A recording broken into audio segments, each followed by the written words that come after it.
Tragedi 9/11 di Amerika Serikat berdampak pada isu keamanan global yang disinyalir akan meluas ke seluruh dunia. Tragedi ini mengarah pada isu terorisme sebagai dalang dalam pengeboman gedung WTC di Amerika Serikat. Pengaruh keamanan meluas ke seluruh dunia. Stabilitas negara menjadi terganggu sehingga negara tidak hanya fokus pada isu-isu ekonomi dan politik, akan tetapi juga mengarah ke isu keamanan. Tragedi 911 menjadi awal eksistensi bagi aksi-aksi teror yang mengancam keamanan negara, termasuk kawasan Asia Tenggara. Gerakan terorisme banyak bermunculan akibat dari terpecahnya gerakan terorisme global, doktrin agama, hingga masalah etnik yang disinyalir memunculkan gerakan-gerakan terorisme baru di ASEAN. ASEAN sebagai lembaga yang menaungi negara-negara di kawasan Asia Tenggara berdiri pada tahun 1967 yang dipelopori oleh negara Indonesia, Malaysia, Filipina, Singapura, dan Thailand. Organisasi ASEAN dibentuk untuk menciptakan keadaan yang damai, stabil, dan sejahtera di wilayah Asia Tenggara.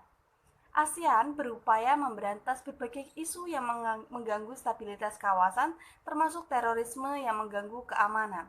Terorisme di Asia Tenggara telah tersebar ke beberapa wilayah menurut laporan CIA Amerika Serikat. Kelompok terorisme telah diketahui aktivitasnya diantaranya Associated Jamaah Ansarut atau JAD, Jaringan Islamic State of Iraq and Asham, Jemaah Islamiyah, Abu Sayyaf Group, dan Communist Party of the Philippines. Isu terorisme di ASEAN telah mendorong munculnya ketidakstabilan keamanan kawasan Asia Tenggara sehingga rencana pembangunan ASEAN menjadi terancam pada tahun 2015. ASEAN telah mengukuhkan integrasi yang mendalam dengan pembentukan ASEAN Community khususnya pilar keamanan. Namun hingga saat ini isu terorisme masih menjadi isu utama di kawasan ASEAN. Hal tersebut merujuk pada hancurnya markas ISIS dan kembalinya kombatan teroris ke negara asal di Asia Tenggara, termasuk Indonesia. Kembalinya para militan asing dianggap menjadi ancaman utama di berbagai kawasan. Pada tahun 2017, peristiwa Marawi menjadi tonggak awal bagi pembentukan kerjasama yang lebih erat dalam menghadapi ancaman terorisme di Asia Tenggara.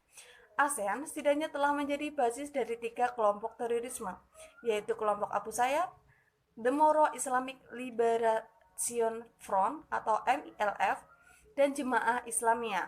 Hadirnya terorisme di Asia Tenggara menimbulkan ketidakstabilan keamanan kawasan. Terganggunya keamanan tersebut akan mengancam ASEAN sebagai organisasi kawasan dan mengharuskan ASEAN mengambil langkah cepat. Demi melindungi kepentingan nasional bersama, ASEAN mengajak seluruh negara anggota untuk memerangi terorisme dan aksi separatis. Pembuatan kebijakan yang dikeluarkan oleh negara anggota menjadi awal dalam memperkuat kerjasama di bawah organisasi kawasan. Menurut Security Dilemma, ASEAN saat ini diambang dilema akibat maraknya aksi-aksi teror dan separatis yang bermunculan. Aksi-aksi tersebut muncul akibat hancurnya jaringan-jaringan terorisme internasional. Terorisme sebagai gerakan transnasional yang memiliki kekuatan besar dan jaringan luas, sehingga dilema keamanan Asia Tenggara muncul akibat kegelisahan munculnya gerakan-gerakan tersebut. Munculnya aksi-aksi terorisme di Asia Tenggara mendapatkan respon dari ASEAN sebagai representasi Asia Tenggara dengan membuat sejumlah kebijakan dan deklarasi untuk memberantas aksi terorisme. Puncak dari kebijakan dan deklarasi di ASEAN adalah ditetapkannya ASEAN Convention on Counter-Terrorism atau ACCT, atau Convention tentang Terorisme yang telah disepakati oleh rezim ASEAN. Dalam konvensi yang telah disepakati oleh negara-negara Asia Tenggara, ASEAN bukan membentuk kelompok militer untuk membentuk para fakta pertahanan, melainkan untuk melakukan pertukaran informasi yang dilakukan oleh intelijen. Selain itu, ASEAN menyediakan fasilitas forum untuk wadah implementasi konvensi ACCT, yaitu ASEAN Ministerial Meeting on Transnational Crime and Senior Official Meeting on Transnational. Melalui kedua forum tersebut, setiap negara anggota dapat bertukar informasi dan menyalurkan penegakan hukum bagi terorisme sesuai norma deklarasi ASEAN Convention Counter Terrorism. Selama convention yang dibentuk oleh ASEAN, upaya ini yang dibuat sebagai respon menangani terorisme dan kejahatan adalah dengan membentuk deklarasi yang dihasilkan sejak tahun 1999 dengan membentuk beberapa rezim sebagai berikut.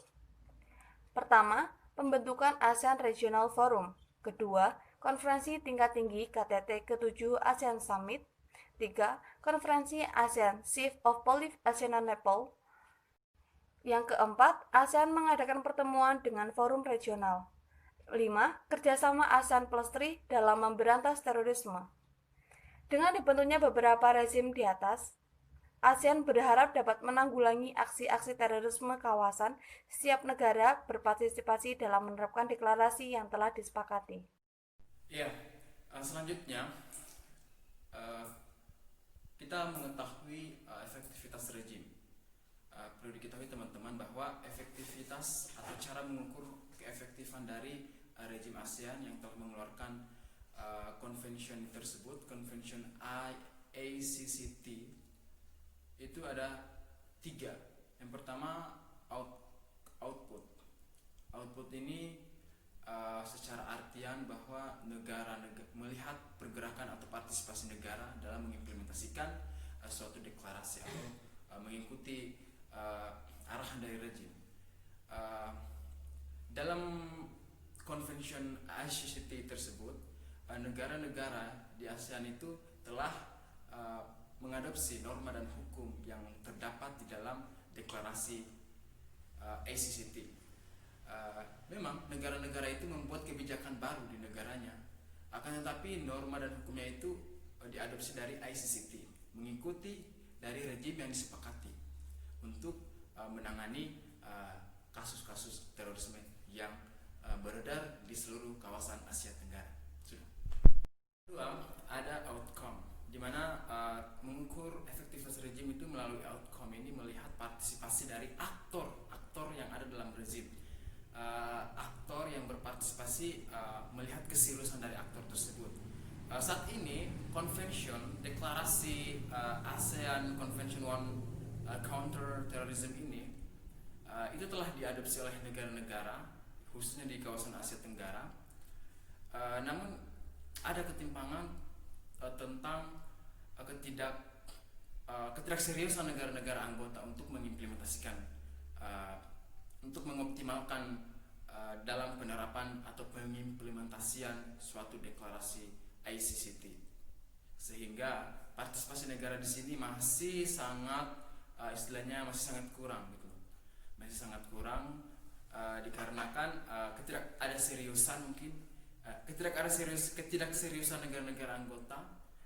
Seharusnya ini menjadi peran daripada ASEAN untuk menekankan negara-negara, khususnya negara-negara yang mengadopsi deklarasi tersebut untuk bagaimana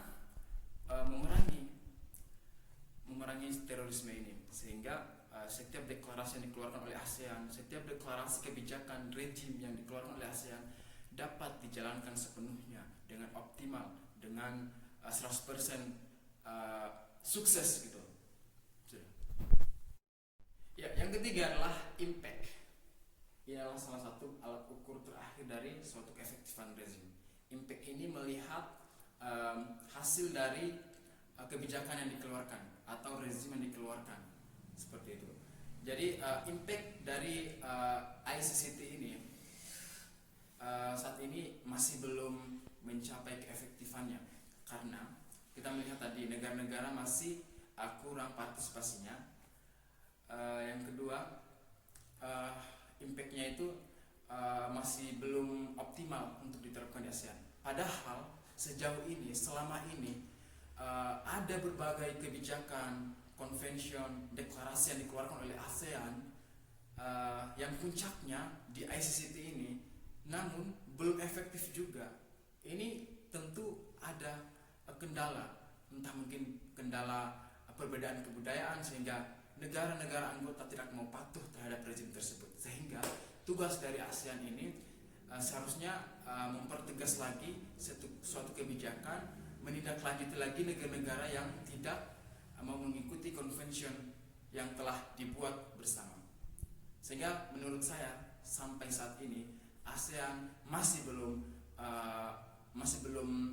mencapai keefektifannya dalam membasmi ancaman terorisme di Asia Tenggara. Kita melihat sampai saat ini masih banyak terorisme yang memiliki markas-markas besar di seluruh kawasan Asia Tenggara yang belum terkalahkan gitu. Seperti Abu Sayyaf sampai saat ini masih berkeliaran di Laut Sulu, Filipina. Saja. Selanjutnya ya, saya akan menyimpulkan dari persentase kami tentang ancaman terorisme di kawasan Asia Tenggara. Tentu ancaman terorisme ini merupakan isu yang harus kita tangani bersama. Terlebih lagi lembaga institusi nasional internasional seperti ASEAN ini memiliki peran penting dalam menyelesaikan kasus-kasus terorisme yang tersebar di seluruh kawasan Asia Tenggara, sehingga diharapkan setiap ada deklarasi yang dikeluarkan seperti ICCT ini, setiap negara anggota itu harus turut berpartisipasi, harus turut keseriusannya untuk mengadopsi nilai-nilai daripada deklarasi tersebut, untuk bersatu untuk memerangi terorisme gitu. Sehingga ASEAN sampai saat ini menurut saya belum efektif dalam menjalankan perannya sebagai organisasi regional yang mampu memecahkan masalah seperti isu terorisme ini. Masih belum efektif menurut saya. Pesan dari kami bahwa kerjasama itu dibutuhkan, kerjasama yang baik, yang sangat kuat, sehingga ASEAN ini yang harus diperbaiki itu nilai-nilai budayanya dulu. Meskipun kita berbeda budaya, ASEAN dari 10 negara ini sudah sepatutnya kita mengenyampingkan dulu perbedaan budaya tersebut. Kita serius dulu terhadap isu-isu yang melanda kawasan Asia Tenggara ini. Melalui ASEAN, semoga aksi-aksi terorisme kedepannya bisa ditangani lagi dengan lebih efektif lagi, lebih berkembang lagi seperti itu. Mungkin itu saja dari persentase kami pada kesempatan kali ini. Mohon maaf apabila ada kekurangan, kesalahan yang kami lakukan, dan mohon maaf apabila saya memakai batik pada kesempatan ini karena saya lagi di kampung halaman, saya lagi nggak di Yogyakarta. Batik alma mater saya lagi kelupaan di Yogyakarta, saya belum balik ke Yogyakarta. Mohon maaf sebelumnya, mohon maaf semua rekan-rekan. Cukup sekian. Wassalamualaikum warahmatullahi wabarakatuh.